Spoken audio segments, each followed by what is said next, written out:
Muy buenos días, soy la hermana Isabel Turcios, franciscana de María Inmaculada. Trabajo en México, en el estado de Coahuila, en la ciudad de Piedras Negras.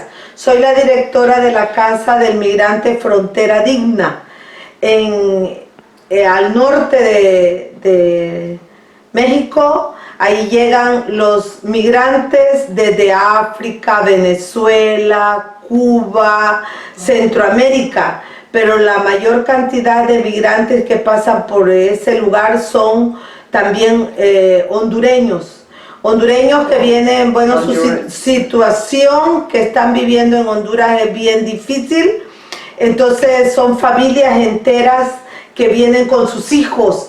Hemos tenido últimamente también niños no acompañados que vienen en busca de quererse pasar la frontera, y si tienen un familiar, muchas veces sus padres lo que hacen es que les entregan un papelito con una dirección y el nombre de la persona que los puede recoger en los Estados Unidos, que puede ser un familiar. Hasta hemos tenido en algunos momentos bebés que los dejan a la orilla del río y en el pañal está pegado la dirección a quien pueden llamar hacia los Estados Unidos para ser entregados.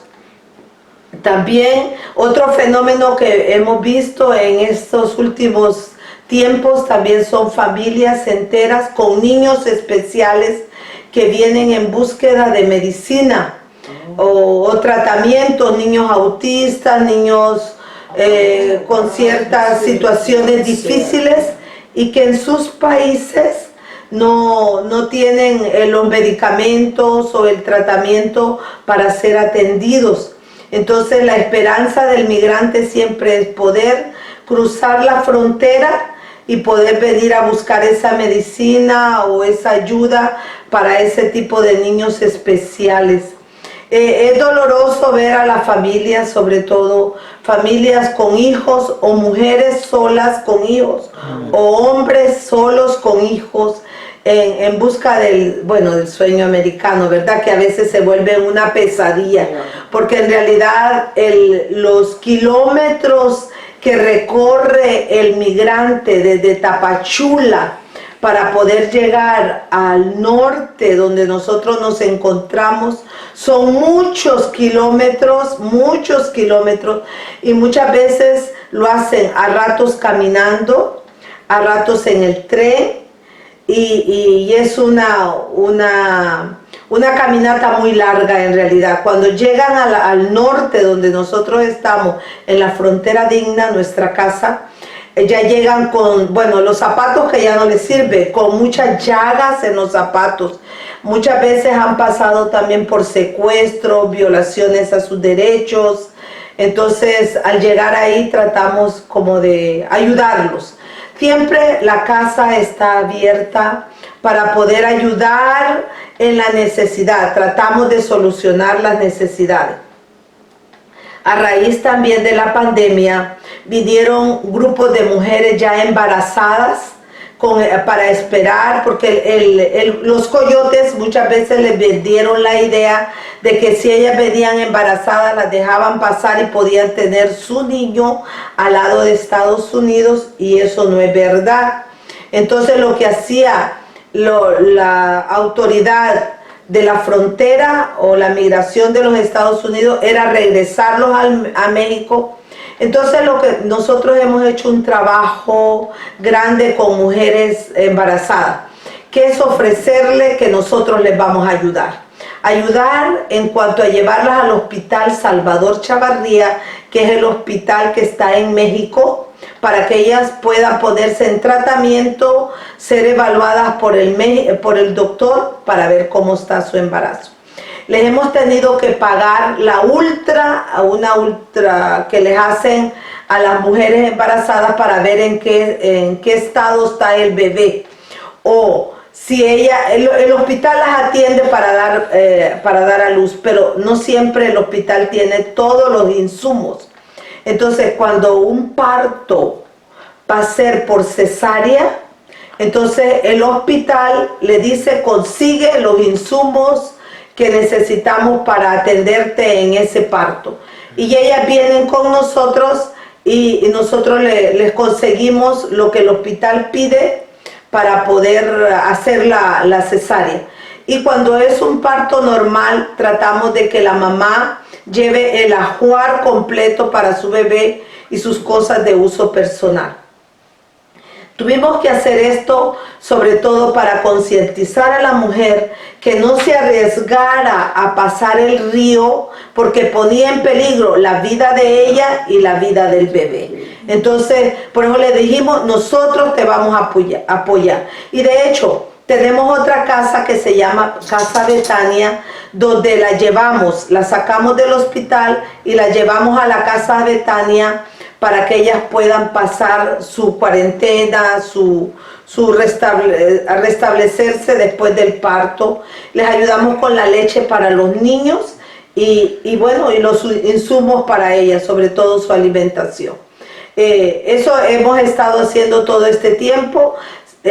Son muchos, porque tal vez los coyotes fueron los que hicieron una mala propaganda, como decir, con el nuevo presidente de Estados Unidos todos pueden venir, niños, mujeres embarazadas, familia, y eso a la hora de la hora no era verdad. Entonces se volvió un caos en la frontera, y sobre todo por la pandemia, ¿verdad? Que no se podía acumular tanta gente en un lugar.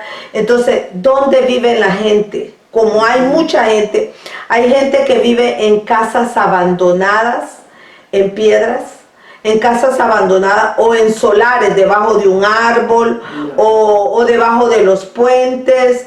Ahí está la gente, los migrantes, esperando el momento en que pueda pasar. Muchos de ellos hacen muchos intentos, hasta 16 veces intentan pasar y luego igual las autoridades los agarran y los vuelven a pasar a México. Es muy difícil. Ahora por lo de la pandemia tampoco está cerrada la frontera para el paso del migrante.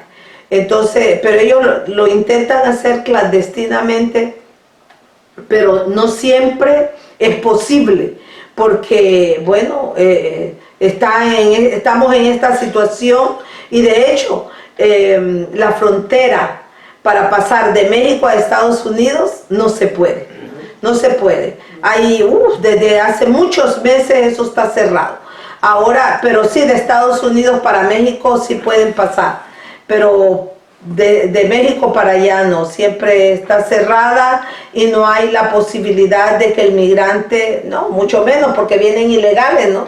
Por eso existe el eslogan que se dice, pide en tu país el asilo para venir a Estados Unidos o pídelo en México. Quédate en México quédate en México. Pero la gente no quiere quedarse en México, la gente quiere venir a Estados Unidos. Entonces, esa es un poco la realidad que estamos viviendo en la Casa del Migrante. Ahora en día, gracias a Dios, tenemos un abogado también que hace conciencia al migrante que puede pedir el asilo para quedarse en México. Y el abogado les está ayudando para hacer los trámites de papeles para que, y nosotros nos encargamos con la trabajadora social de buscar trabajo para el migrante que se quiere quedar en México. Creo que eso es un poco de la realidad que estamos viviendo. Yo le agradezco a LACA también todo el apoyo que hemos tenido siempre y que ha servido de mucho. Ya pueden ver las realidades que se viven. Estamos dando también alimento a más de 100 personas diariamente que llegan. Entonces damos alimento a los que van llegando, pero también damos despensas a las familias migrantes que tienen un lugar donde poder cocinar. Semanalmente tratamos de darles algo de comida, sobre todo siempre andan con muchos niños, ¿no? Entonces poderlos apoyar en esas condiciones. Los apoyamos con ropa, con comida, con medicamentos, porque ya hemos tenido algunas personas migrantes que se han contagiado y nosotros tratamos de mandarle el alimento a donde está y la medicina. Entonces, siempre estamos velando por dar solución y atención a los migrantes que llegan a ese lugar. Y gracias también a tantas personas de corazón grande que nos han prestado siempre, nos prestan la ayuda, porque a veces la gente dice, ¿cómo hacen ustedes para dar tanta comida? Pero Dios nunca desampara a nadie, siempre la providencia divina la tenemos para poder seguir ayudando, y sobre todo el alimento, porque cuando llega el migrante a la casa y dice, tengo 4 días, tengo 3 días, tengo tantos días que no he probado un bocado, ¿verdad? No han comido. Entonces podemos ofrecerle nosotros ese platito de comida que se da gracias al corazón de tantas personas que nos colaboran y nos han ayudado durante todo este tiempo, que no ha sido fácil, muy difícil. Sobre todo la pandemia vino a hacer cambiar todo, y hasta la forma de cómo también nosotros podemos acoger al migrante. Pero sí, nunca hemos cerrado, siempre hemos estado en colaboración, siempre estamos tratando de que no le falte al migrante nada, y de poderlo curar, tanto su violación a veces que ha tenido en sus derechos, como sus llagas físicas o heridas físicas porque se ha caído del tren o porque la policía lo ha golpeado. Bueno, hay tantas situaciones. Y mujeres que llegan violadas o cosas, también podemos ir al Chavarría. El Chavarría les da su medicamento para poder prevenir cualquier enfermedad que puedan adquirir en esa violación. Así es que gracias por todo, y que Dios siga bendiciendo también el corazón de cada uno de ustedes, su familia y las personas que colaboran al ACA, que ha sido tan valiosa el apoyo en todo sentido lo que hemos tenido nosotros durante muchos años. Muchas gracias.